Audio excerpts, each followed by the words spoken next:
conservation for the past 30 years now, and I've been doing a lot of talks kind of all over the world, and I'd say that 80% of the time I talk with farmers, there's always a hole in the field. And I can tell you, like, every time I start and I see this hole here, and I kind of always think maybe one day somebody's gonna go down. But no one ever does. You all come just close to it, never into it. I was in Colorado about 5 years ago, and they asked me what I needed, and I said I need a hole. And you know how the Americans are? I arrived there and the hole was like 5 feet wide, 8 feet down, 50 feet long. And I was lost in the middle of a field, and I really thought if I can just be dug there, they can just bury me there and no one will ever find me. This is the first time I have a ladder to get in. I like it a lot. So I'm very, very pleased to be here. It's our first time in the Maritimes, in PEI. We've been doing what we call the Soil Health Caravan for 5 years now. We're doing it about 20 times a year. And probably we get to talk with about 2,000 farmers every year that we're doing that. And I think it's a very cool exercise. Usually we're 4, today we're 2 because I don't know how we did it, but we overlapped 2 events, so 2 of us are at another place. But every one of us, each of our 4 of us, we can talk for 6 hours straight. So the problem here is to stop us. So don't worry, I think we can talk about it. How many of you dig or did a soil profile this summer? This morning? That's the second one this morning. How about the others? So that's what we're going to be talking about today. We're going to be talking about soil. And don't worry, I've been doing that a lot, as I told you. Every time I ask this question, it's the same kind of answer. Nobody really do dig their soil. And sometimes I'm doing it to farmers that I know for a while, and every time I say, maybe sometimes they're going to say yes just to please me a little, but this is something we don't do a lot, just dig the soil. Louis is going to tell you how to dig one. I'm going to talk to you about the soil. Okay? That's fine? Please, if you don't like what I'm doing, just bring me back somewhere else. Okay? If you say that we know, we can talk about other things. Okay? Good? Pas de problème. Pas de problème? You're good. Usually when I start to do it in English, that's been a little while since I've done it in English. My English is not that good. Sometimes I always have to look for my words, and I keep on translating in my head, hearing what I'm saying, retranslating in my head, so every now and then there's a French word that's gonna go in. And I'm just trying it. Sometimes it's not translating enough, so I just do it in French with an English accent. It usually works. But please do interact. I need that interaction. Otherwise, I can talk and talk and talk. But soil health. What do we look when we look at our soil? I was in that pit just a few minutes ago, and the first thing I see is that there's the top soil there is getting getting brownier. Can you see that? Just a little. I'm gonna go down because I like it. So you can see here that up to here, this part here is a little brownier than the reddish part right on top, right below it, right? And if you all has, you need a shovel. You know what a shovel is? And you need a knife to work this off. So one thing that I see also is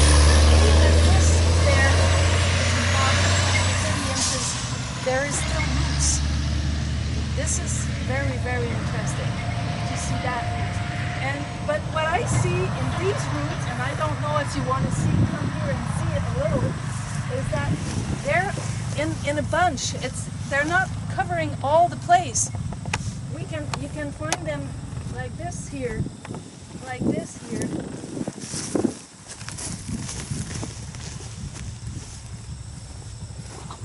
Look what I found in your soil. It's a good thing. This is a big one. We can talk about earthworms if you want. I can talk to you about earthworms about an hour and a half without repeating myself. But what we see here is that these roots grew in this little guy's hole.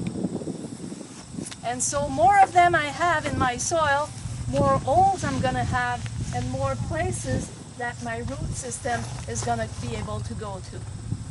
Does that make sense? What does this little guy feed on?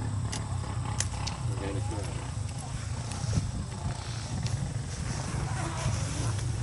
Any other idea? It feeds on residue. It feeds on residue on top of the soil. And we're going to talk about it just in a little while. I think I'm going to do that now because then I'm going to let it go. I got it. You know where the head is? Does it has a head? Dark end? Dark end? The earthworms, they all have, you know what you see it here, it's right there. They have a little spot there, a bigger little spot on about a third of their body, right? This spot there is the reproductive rings. And the head is always in front of that reproductive ring. So this is where you're going to find the head. It's blind, it has no teeth, it is deaf, so the only way it can escape is by the vibration. When there's a little vibration, this is where they go away. If you cut it in half, if you cut it in two, how many earthworms do you have? 2.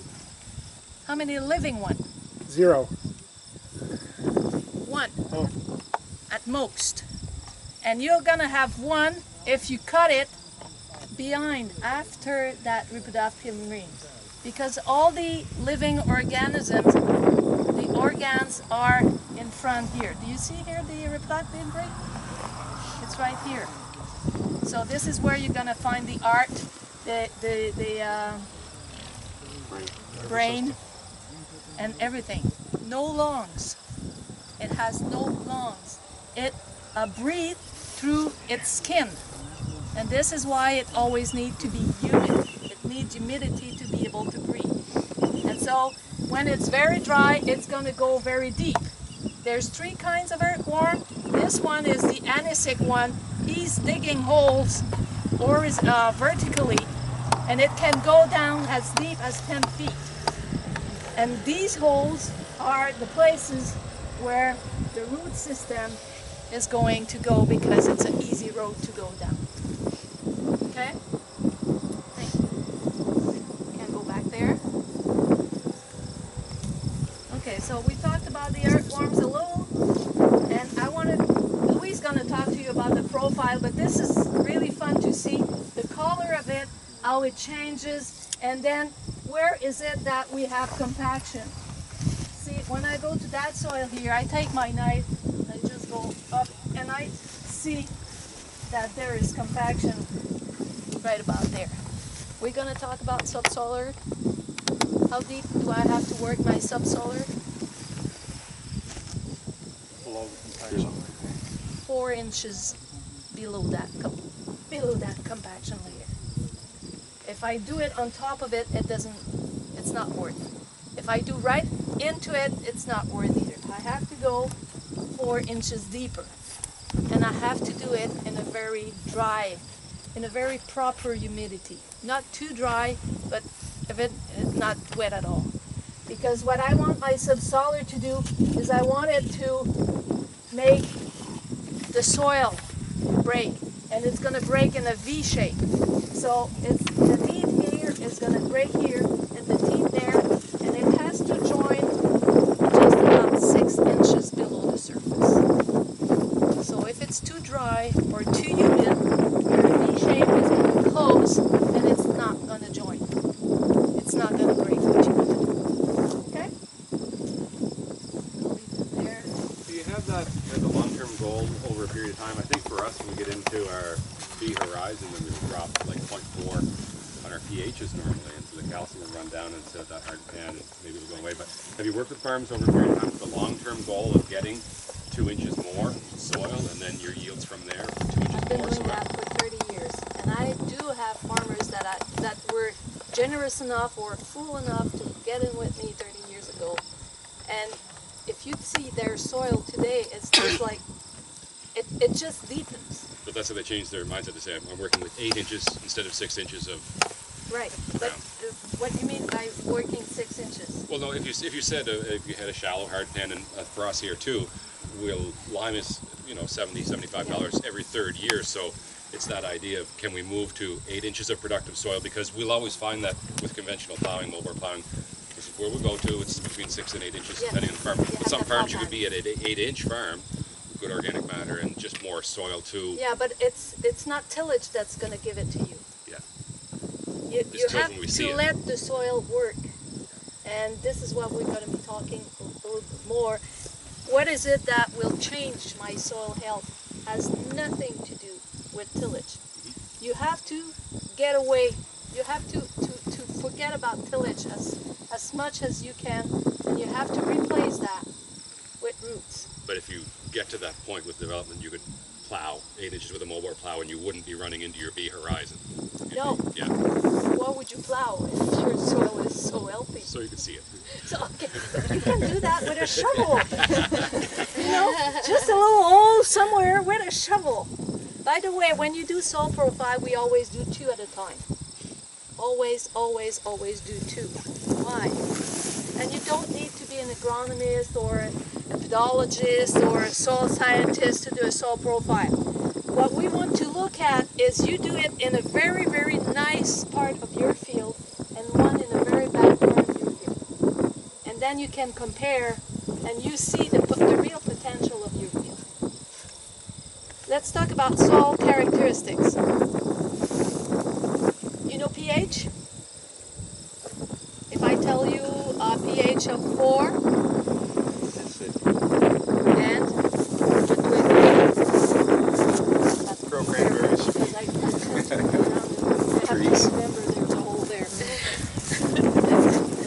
What do you do with acidic soil? Lime it. Lime it. Anything else? Grow cranberries. Grow cranberries. Anything else? Blueberries. Sell the land? Okay.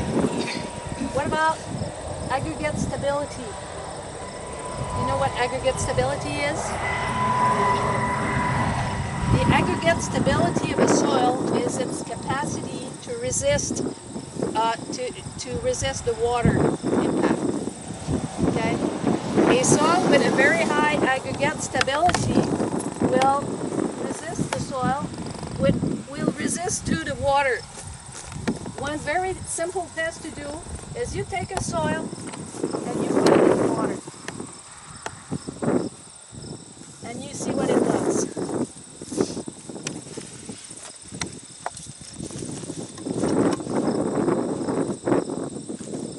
Okay?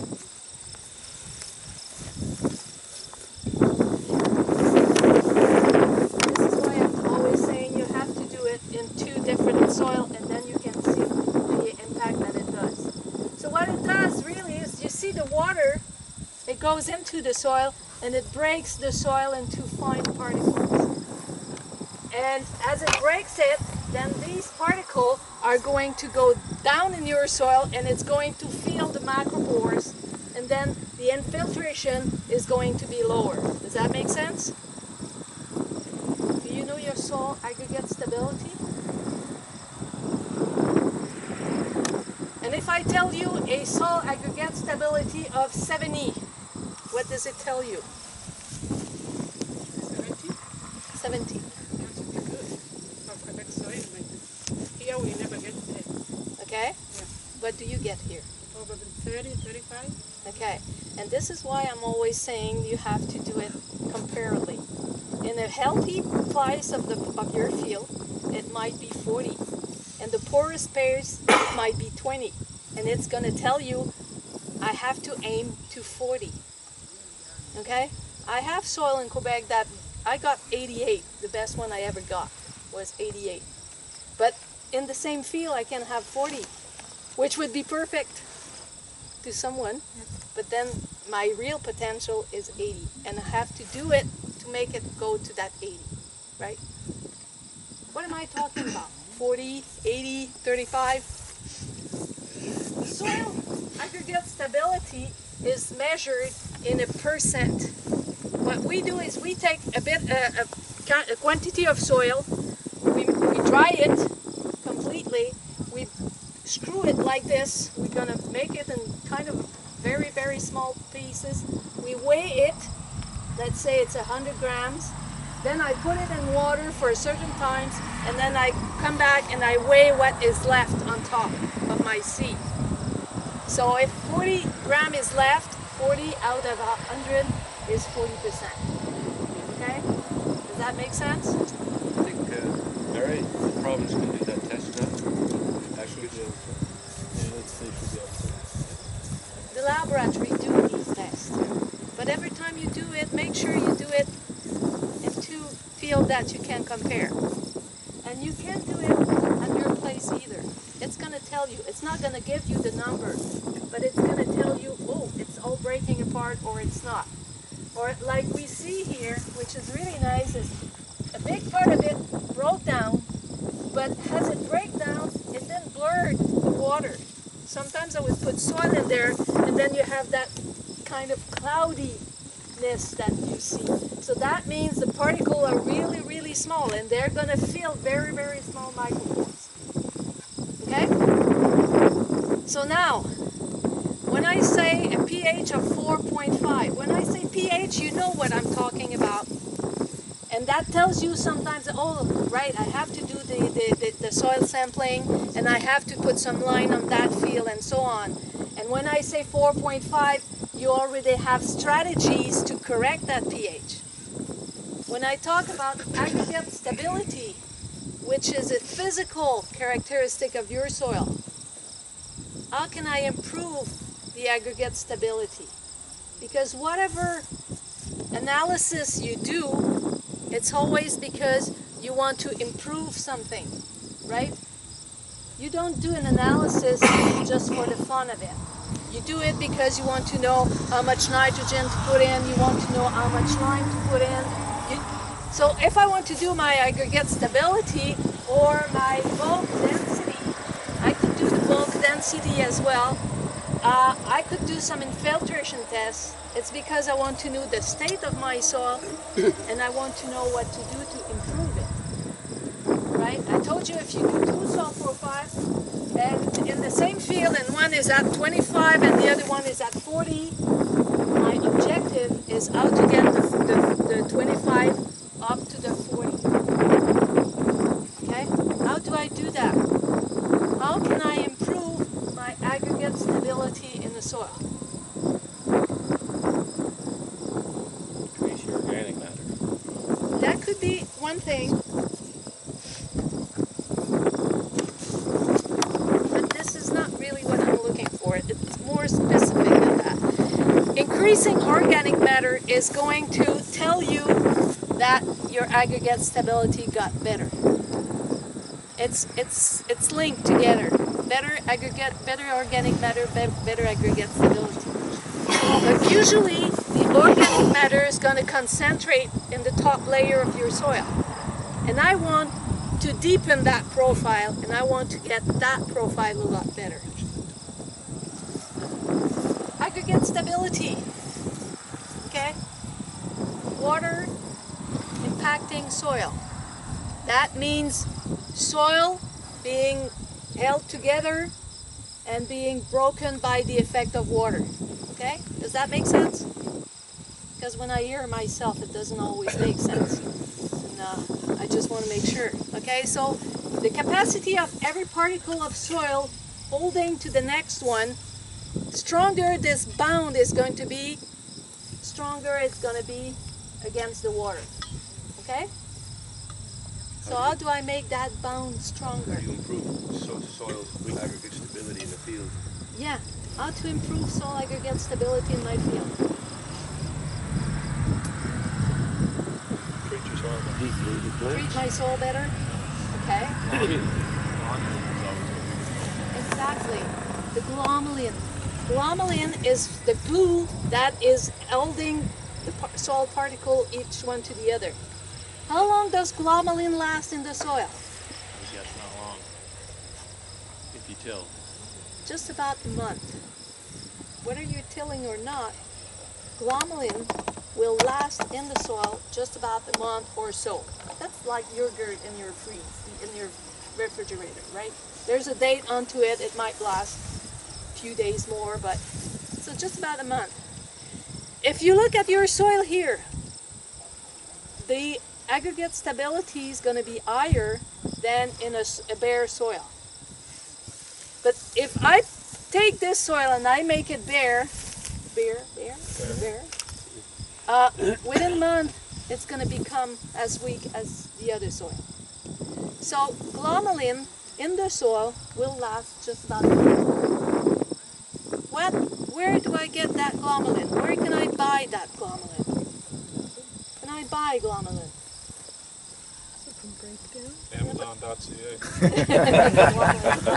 Yeah, that'd be good.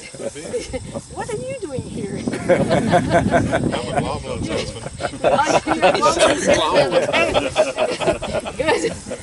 So this guy here is selling glomalin. Don't ever trust him. He's a liar. But it's good glomalin. Post holes too? Excuse me? It's good stuff. Post holes too? Glomalin is produced, and then that is what is bringing me back to that food chain. And I'm sorry, most of my stuff is in French, but most of these words are crazy in French anyway. So this is a food chain, and this is what I have to feed to have the most input of glomalin in my soil. How is that food chain working?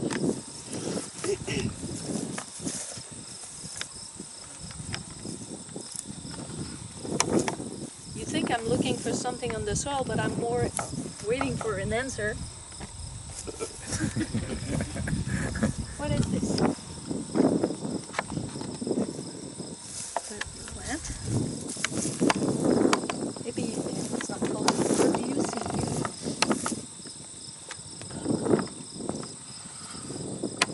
It's a residue. Okay, but what is this residue made of?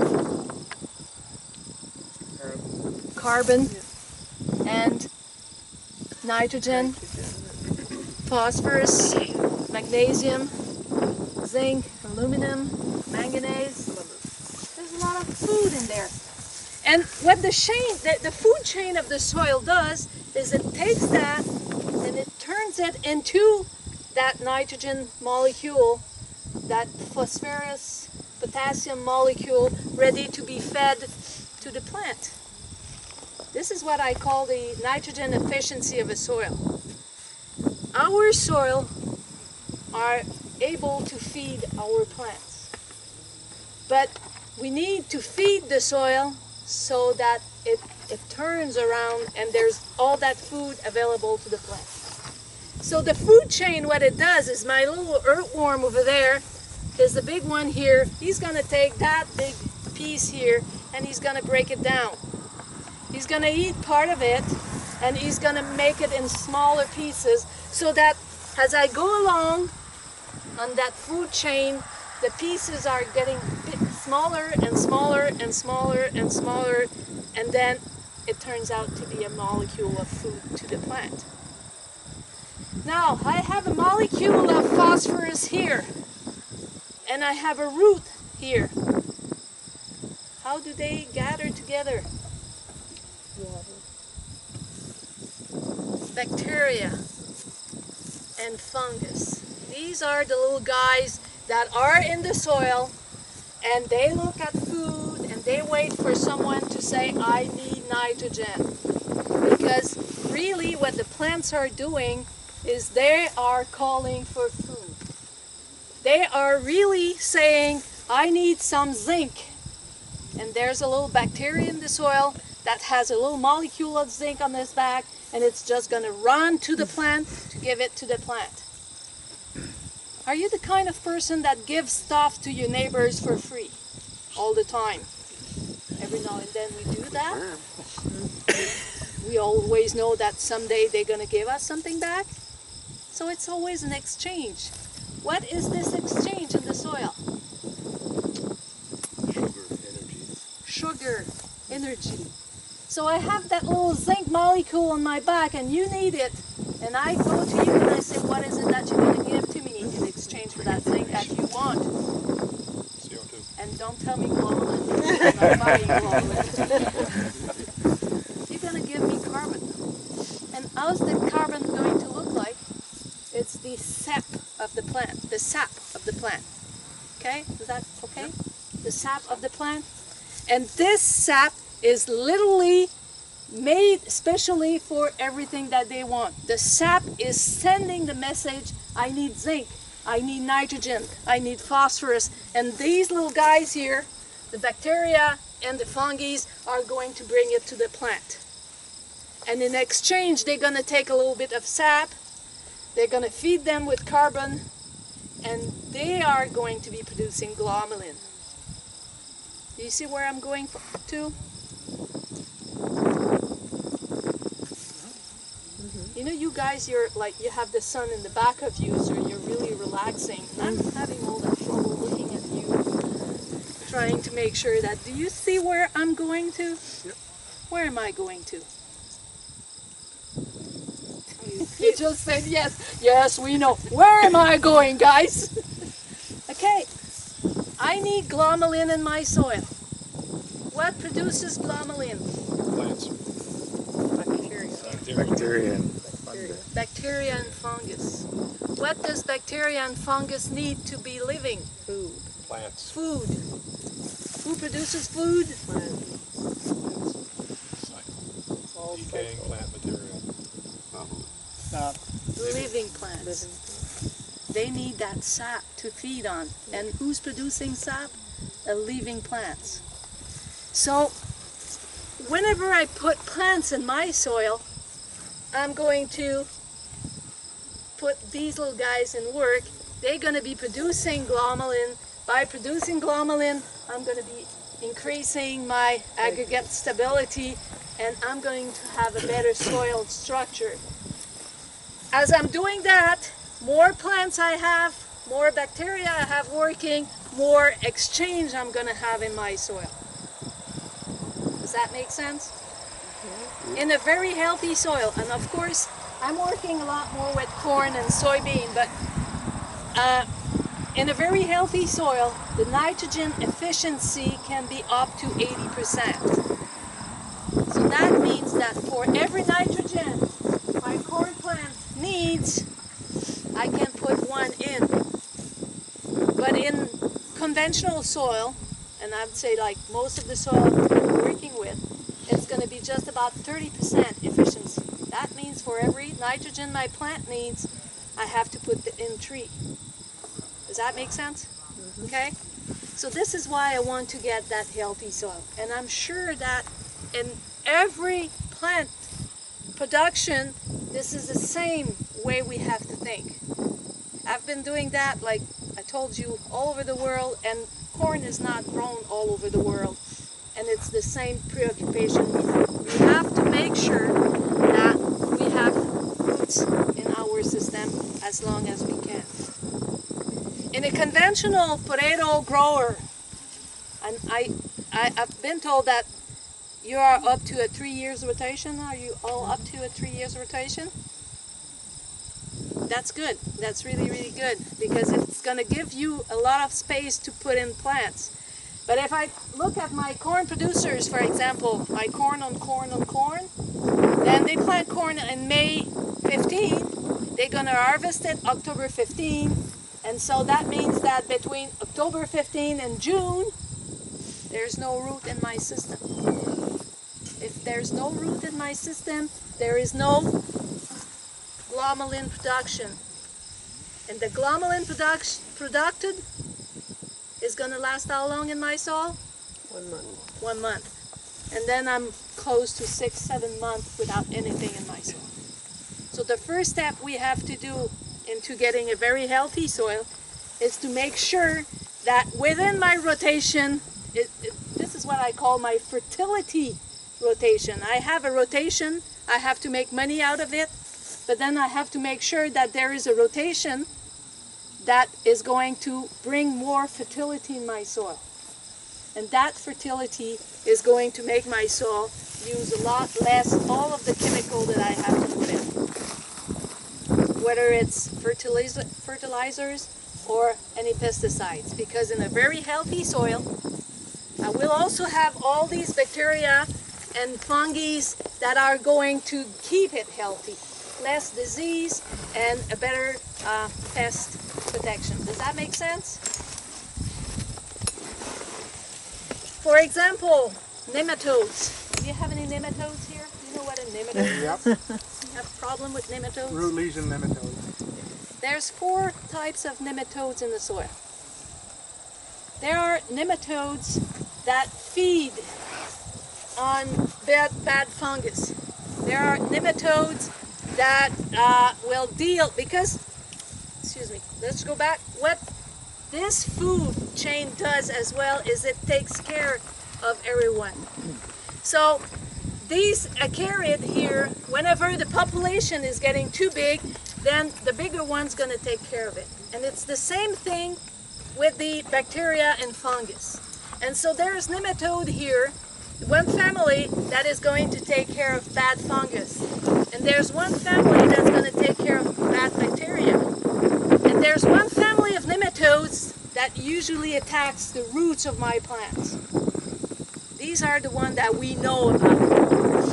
But in a very healthy soil, there's a fourth family of nematodes that feeds on nematodes that feeds on my plant. So as I get a very healthy soil, then I have all that diversity in my soil, and they will start taking care of each other. I have to make that move. How long does it take to make that move? How sick is your soil? What is the shape of your soil? And most of the time, we've been dealing like I'm always saying for the past 40 years, there was a movement towards an agriculture based on fertilizer, pesticides, and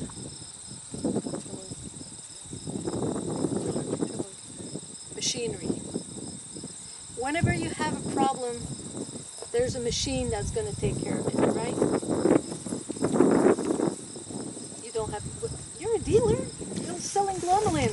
Yeah, but I just lost all my business today. I'm thinking of what to sell next. I was thinking, yeah, well, I was afraid you'd say, I'm thinking of putting you in the hole. So Yeah, that's what I was the group would thinking. listen to me.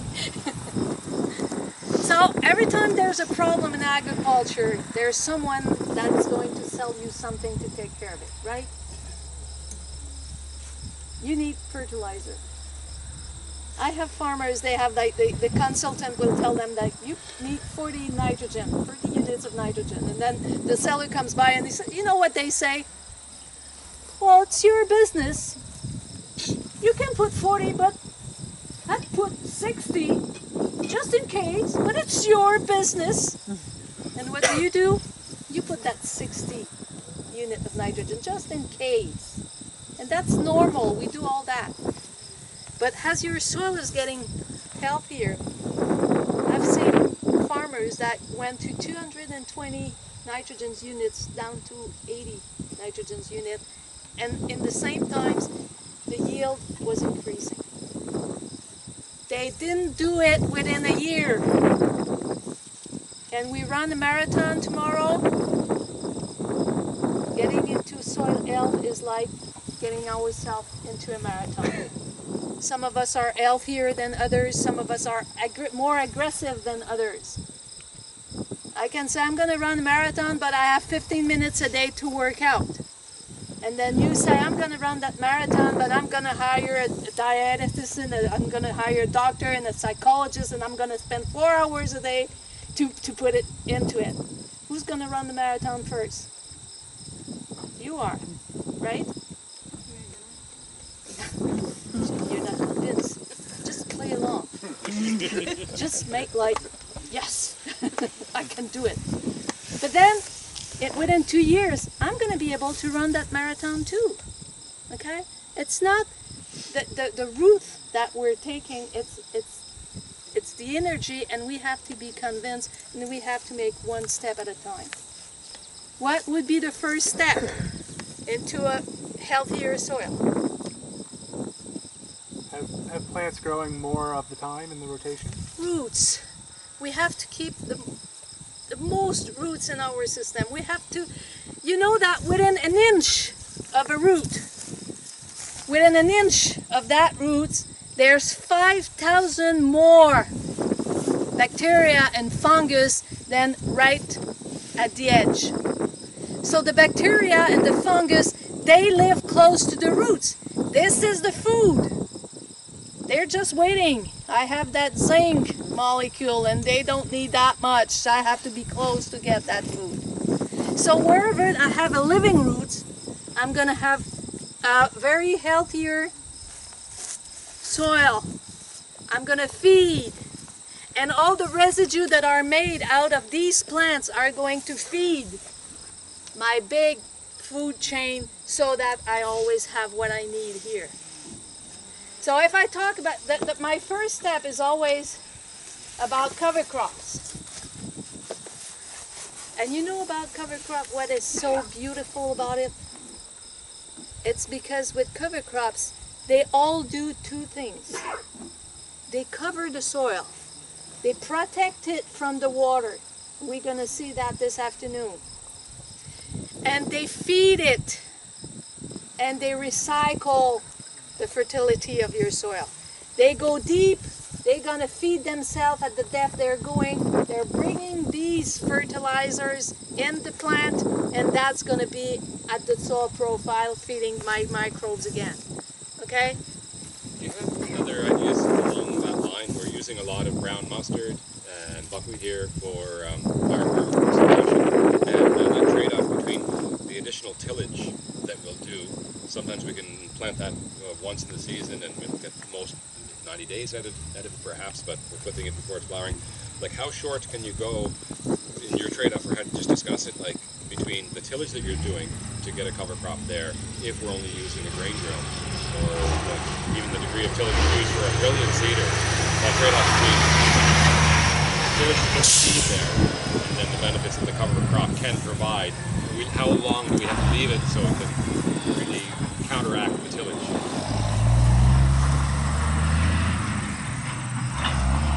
I'm not telling you. I try to put it to build a system where I'm going to take the tillage out, because as my food chain is getting stronger, it's going to take care of the tilling itself. And I know that in potato growing, there's a lot of working out the soil. So, and now in my head it's going like, let's start potato growing, heavy machinery. This is one step that we have to think about. You have to rethink the system so that whatever I do has the less impact on my soil and the more benefit I can have. As I told you, I brought my corn here and my little soybean because we like to plant that. We call that roots boxing. And what we like to show is the ability of these plants, the root system that can go that very, very deep. And so this is only to show that the corn, when they say it can go like as deep as 8 feet, this is a very young corn, and already I have like 36 inches of root system. And if I open the other one here,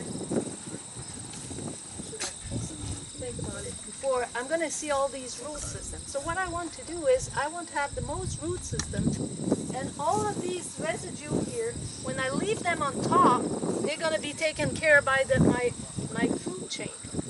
And so I don't need to work my soil anymore. I need to feed it, and I need to have the less impact with whatever equipment I'm working with. We're going to talk about that when we talk about compaction. I have to reinvent my system so that, I'm not saying don't go with your chalk in the field, but I'm saying, can you go in the field with only one spot for the chalk? Yeah. Or two spots, and then I have like only two difficult spots instead of all of the field. I think the choice this week would be someone would have a cereal field, like a barley, at the end of this week, and they could either put a cover crop in it, Yes. or not. Or they could put a cover crop into crop in the barley, and they could leave the straw.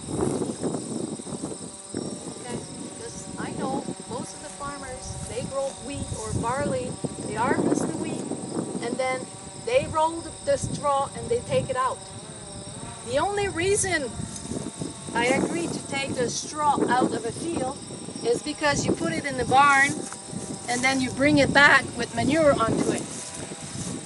But taking the straw out of a field is taking all the carbon out of your field. This year, you're going to get many out of your straw. But it's going to weaken your soil for the next 5 years. This is all the difference that we have to make. And of course, when I start that soil health thinking, I have to change the way I'm doing things. If I'm starting to run a marathon and I say I'm going to spend an hour a day to train, I'm not having 25 hours in my day now. I have to take an hour somewhere else. I have to reorganize my day so that it's still going to have 24 hours. It's the same thing with soil health. We have to start by knowing what the problem is. We have to understand where the problem is from, and then we're going to put in the strategy to it. It might be first take out the tillage, have machinery that is less heavy, putting roots, rethinking the rotation. 5 years ago I came in New Brunswick, gave a talk to potato farmers, and they were like potato growers. Potato, one-on-one. That was always potato that they were doing.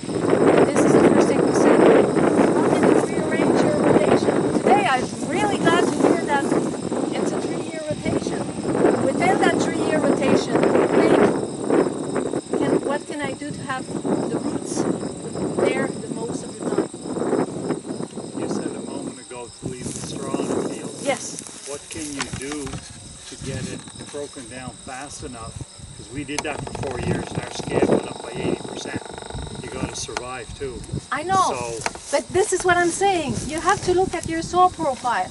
If when you look at your soil profile, it's all compacted, it's a very shallow brownish layer there, there's very few earthworms into it, I probably wouldn't leave all the straw there.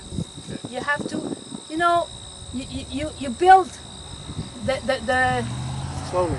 the population, and as it's been building up, then you can leave more and more. Okay. I have a farmer, when I started 30 years ago in corn, the corn residue were there for 4 years. Now, by June 15, there's nothing left on the field. And the problem we have now is, how am I going to feed these guys from June 15 to September 15? So it's not like I'm doing that and it's going to be working. It's building up. If you go in your field and you don't find any earthworms, it's not spontaneous. 3 families of earthworm in your field. The small one that lives on top of the field, and that brings all the residue into it. And of course, after a potato season, there's not much left. So you have a lot of people there that is just kind of, oh. And then there's the second one that works in your field this way. They take care of the root system, the decaying root system. And they're the one that is going to deepen the soil, because they take the soil on top, they go down, they leave it there, and then they go up and down and up and down, and they take the bacteria and the fungus and they put it all. These two families, once they're in your soil, they will reproduce. The small one, they reproduce within the year. The other one that goes this way, they reproduce the second year. The big anasic one, the one I showed you that live in their tunnel all their life. These guys, they build a tunnel. They live there all of their lives, going back and forth. It might take 3 years before they start reproducing. So if you have a small population, as there's more food, they're going to reproduce. But if their cycle is 3 years, it's going to take a little while before you can see that explosion. But once it starts, you know, you have to roll. It's that snowball. It starts small, and further we go, bigger it is. You have to find the right strategy. What we want to look at is aggregate stability. We want to have a better soil profile, and so the root system is going to do that. And my food chain has to be fed. So that's what I'm telling you, and you're doing that already. You have those two rotations, the commercial rotation, and then you have the fertility rotation that is going to put as most roots in your system as you can. Does that make sense? Tillage, reduce it, rotation, cover crops, the three. And the cover crops, as I started a few minutes ago, the beautiful thing is whatever cover crops you choose, it's going to do it. It's going to cover the soil, protect it from the water impact. It's going to get the aggregate stability. It's going to recycle the nitrogen. They all do that. Then I have to ask you the question, what is it that you're looking for? What is your specific objective? This is a challenge. Because there's the cover crop seed dealers, they have their seed that they like to sell. Ryegrass is one good thing that's been sold in Quebec because it grows. So everyone's doing ryegrass. I'm asking you, why are you doing a cover crop? What is your objective? Water holding capacity. Water holding capacity. So I want a lot of root system. I want something that's going to take all the place in the soil. So I'm going to look with plants that are going to put these roots in the soil. What is your objective? Structure and water holding. Structuring. Some of them is going to tell me compaction. I'm going to take other kind of root system. I have a farmer who grows Phacelia. You know what Phacelia is? The lady knows. Ladies knows what Phacelia is. It's a beautiful plant. It's a blue flowering plant. It's the most expensive cover crop you can have. And so I go to this guy and there's a field, a 5-hectare field of Phacelia, pure Phacelia. My question is, why is it that you grow Phacelia? And this guy says, my wife likes blue. It's fine with me. Because it's going to cover the soil, it's going to feed the soil, and it's going to please his wife, and it's probably going to cost him less than redoing the kitchen. You know the economics. Every now and then somebody's going to, you didn't ask me again yet about, what about the economics of it? The economics is always the way I look at things. Okay? So Odette, one thing that we have, there's been more people growing cover crops here, but because in the potato rotation, we need something that will establish before, like, with not a lot of time left in the growing season. So that's one of the bigger challenges here, is getting something that will establish in October. then you have to look at these winter material that you need. And there's a lot of winter cereal. There are winter peas, but I don't know if you need that fertility boost that with potatoes. And always, one thing that I always have to say is, for me, I hate doing one cover crop. I'm working with mixes. Mixes are going different ways in the soil, different height also, and they help each other. So if you have a short windows, then you have to go with winter cereals, and this is how you're going to fit your rotation. This is how you're going to fit it. As for example, in corn, I'm going to go with cereal rye, and then I'm going to plant my soybean into the cereal rye. So it's one possibility that we worked out with time, and this is the way we do it.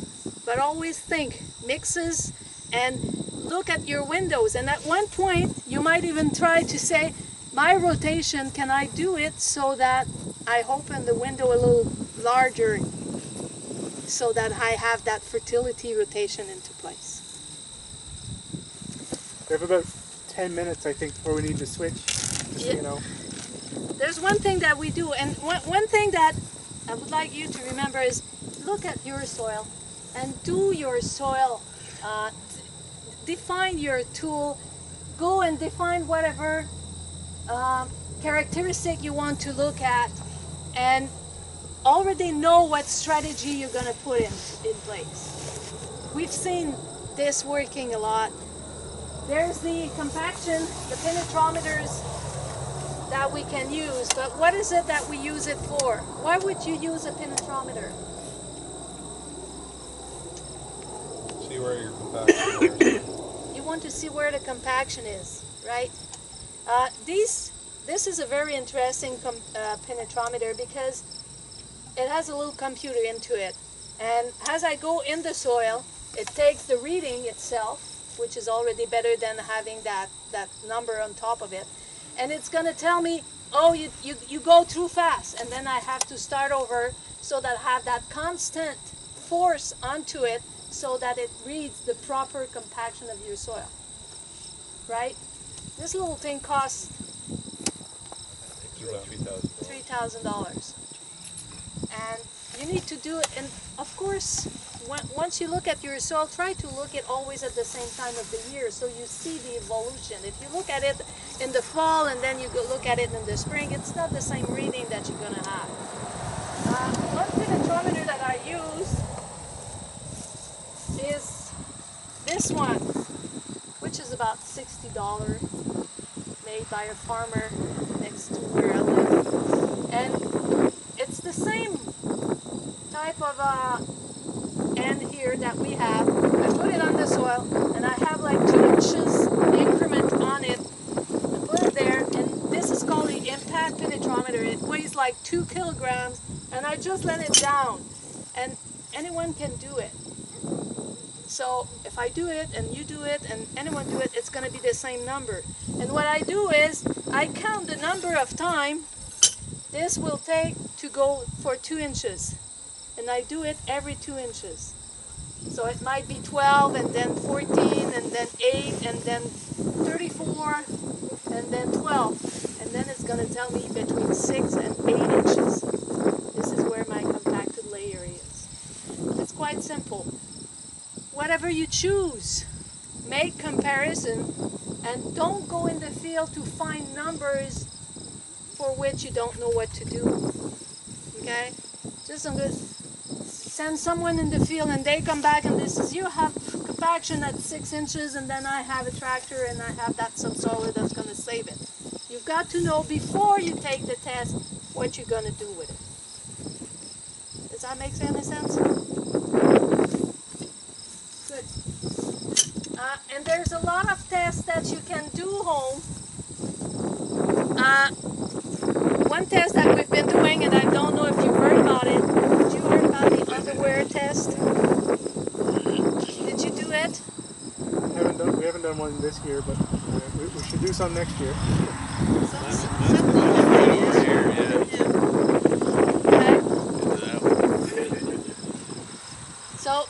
just do it. It's fun, and it tells you stuff. It really does. So, you know how to do it? You all know about these tests? At least someone say yes or no. Yes. Then once you do it, you collect your underwear. And what I do is I sew it together and then I show them. These two are really interesting because they were just about 50 feet apart. Wow. Same soil. It was under soybean. Same type of crop on the same year. This guy here had a 90% not decomposed, 10% decomposition only. It's a conventional field, plowing, soybean and corn. This one, he's been doing no-till. 90% of the underwear was decomposed. We put them at the same time and they dug them out at the same time. So it's an indication. It's not a final result. It's just that when I go to this guy field, I say, maybe you can have a better health in your soil. We do it with cotton because the C to N ratio of the cotton is just about the same as the bacteria and fungus, and this is what I want to measure with that little test. That little test tell me if these little guys are working the right way. It's not final.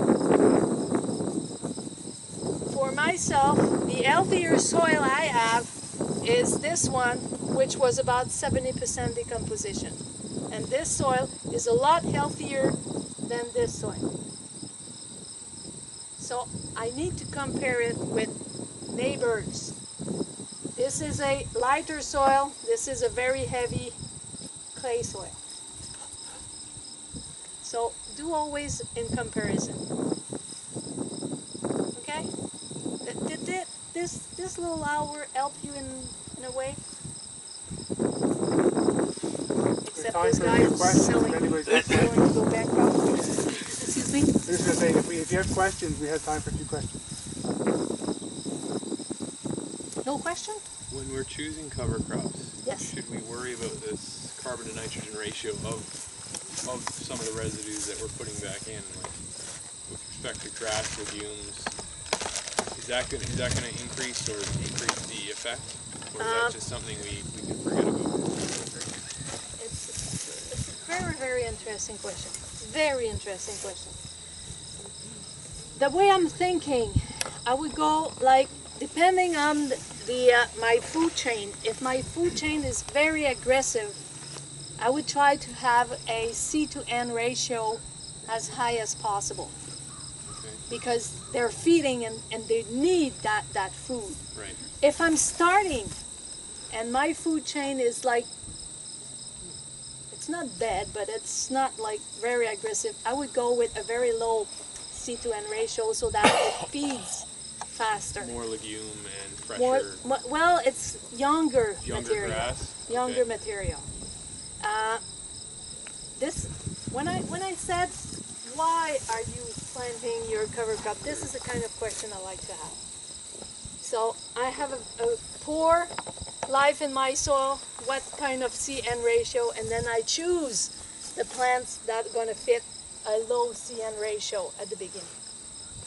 This is exactly what I meant by choosing the cover crop.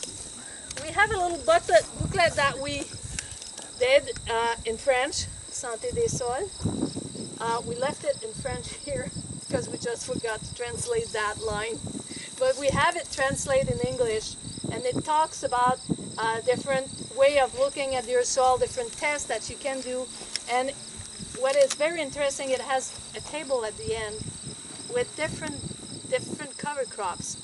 It tells you the seeding rates, it tells you the depth, it tells you a lot of things about it, but it also tells you the impact that it has on the soil. If you want to structure, to avoid compaction, if you want to weed control, you have these characteristics here, and then it tells you, well, this one is better, then you can choose all of it.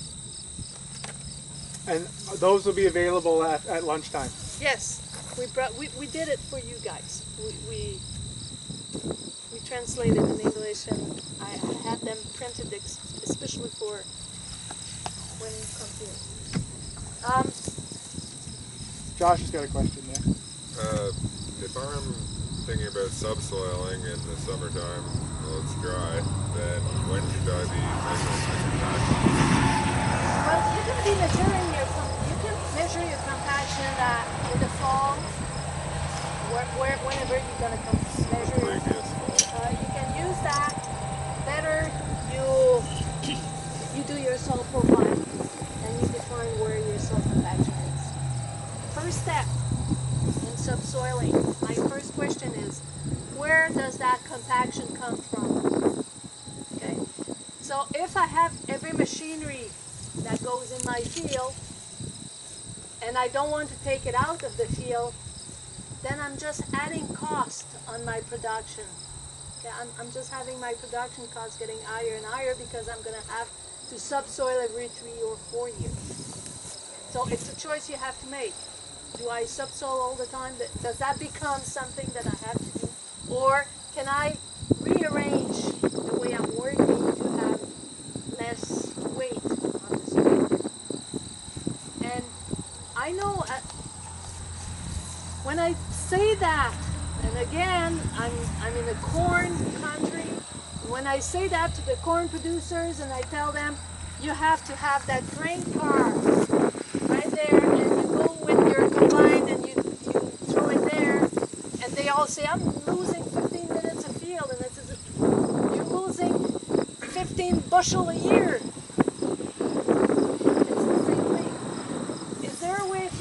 Have trucks on the side of your harvesters, or can it be smaller trucks instead of having that big trucks and you have it smaller? It's going to take more trucks, yeah, but it's going to lessen the compaction, and at the end it's going to give you more money out of it. Not the first year. It's the system that I have to change. It's a new way that I have to look at things. It's the neighbors. You know, the neighbors phenomena. Do you have that here? You know, when somebody having a big tractor and he decides to sell it, then what the neighbor says? He's going bankrupt because he had to sell the big tractor. It's that phenomena has to come. But you have to think about the whole system. Once you rearrange the system, then one step at a time. I might have already missed this at the first. I apologize if I did, but is there rotational crops that you can grow to eliminate compaction so you wouldn't have to subsoil? Oh yeah. In your mind? Oh, well, which is the better again, way to go? again, it's the system I'm looking at. Okay, Yeah. Having roots in my system all the time is going to deepen my soil. As my soil is getting deeper, as my aggregate stability is getting stronger, it has that resilience. As I'm going that, my organic matter is going to be increased. So it's the resilience of the soil I'm building. To do that, I need those roots in the soil, and I need to have smaller machinery. So subsoiling is because I have a compacted layer. What caused that compacted layer?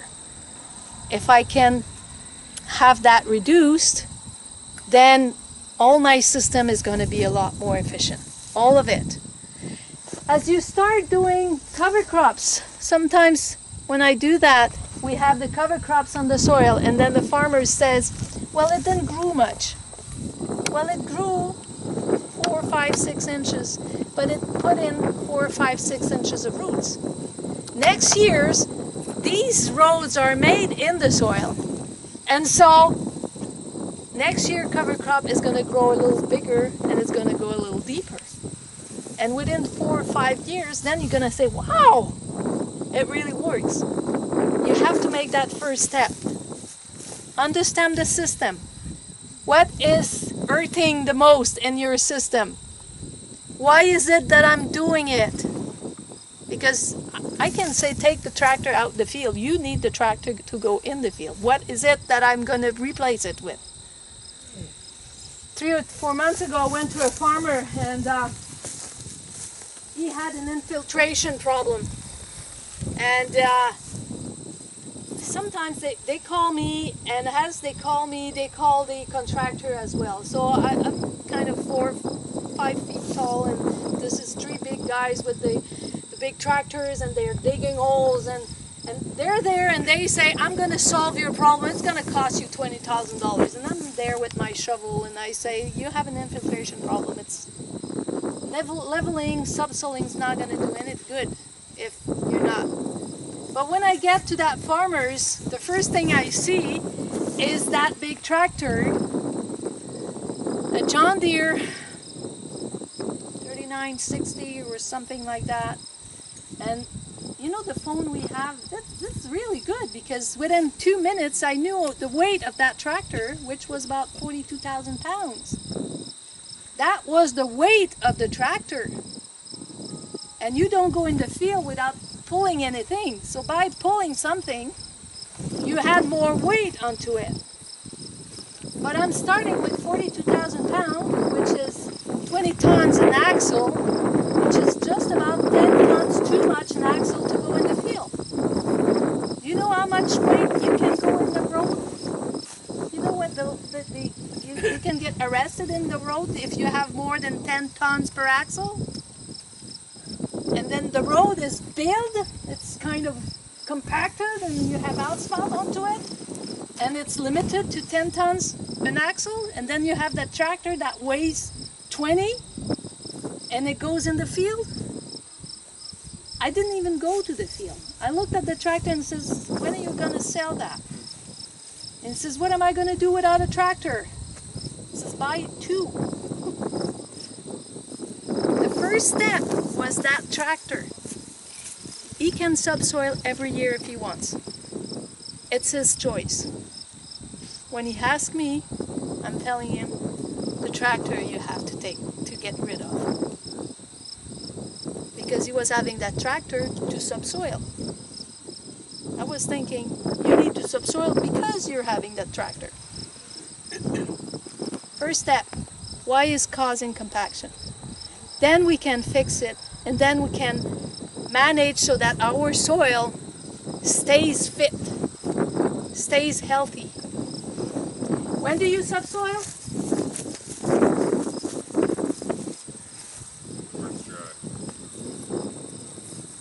When it's dry at the depth that you want to subsoil, not when it's been 4 good days outside. You need to go with your shovel. You want to subsoil 16 inches deep. You go that 16 inches. You take the soil there. Is it the right humidity? I understand that it can be too wet. You could smear your subsoil. What is the danger if it's too dry? When you subsoil, what you want to do is you want to break the soil in a V shape. And you want that V shape from one tooth to the other. You want the 2 V shape to join about 6 inches below the surface. This is what you want the end result to be. So when it's too wet, it's going to do only a knife kind of stop. You're just going to have that little part here. When it's too dry, it's going to do the same thing. You need a bit of humidity so that you have that wavy, you have that web style that's going to go and it's going to cross to each other. We've had the soil once that was so compacted that we had to subsoil in the 3-phase time. So 1 year we came and we subsoiled at 8 inches. Then the year after we came and we did it at 12 inches. And the year after we came and we did it at 16 inches. Because it was so compacted it could never dry that deep. So we had to do it in phases. And then we take the weight out. So strategy, think about it. It's not a one step. I'm sorry because I know that you like to have that short and sweet recipe. You do that, it's going to work and it's going to be fixed. But it's not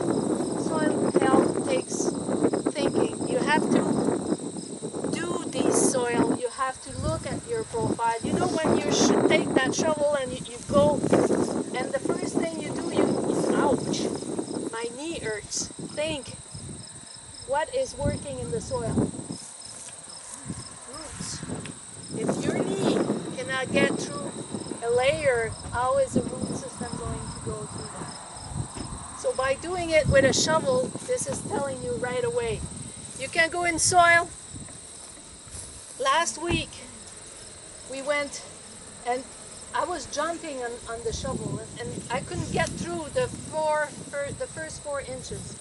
And then it was like no problem at all. So we have a 4 inches problem here that we have to solve. Does that make sense? Go to your seed. When we talk about cover crops, remember, why is it that you want to do it? Somebody talked about carbon to nitrogen ratio. We talked about compaction.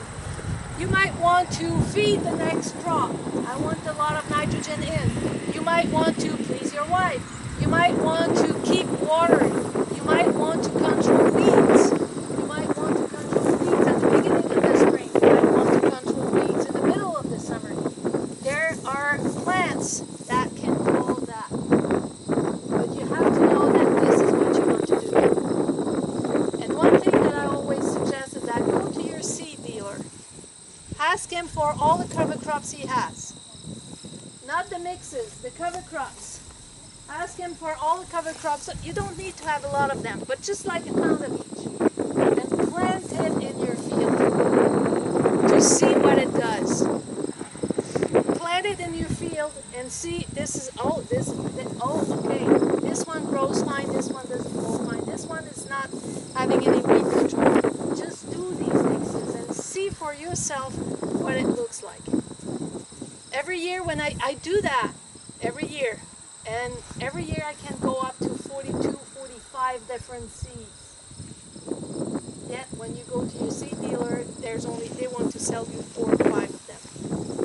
But there's over 40 different kind of cover crop possibilities. Just do it. I think it's time to switch groups.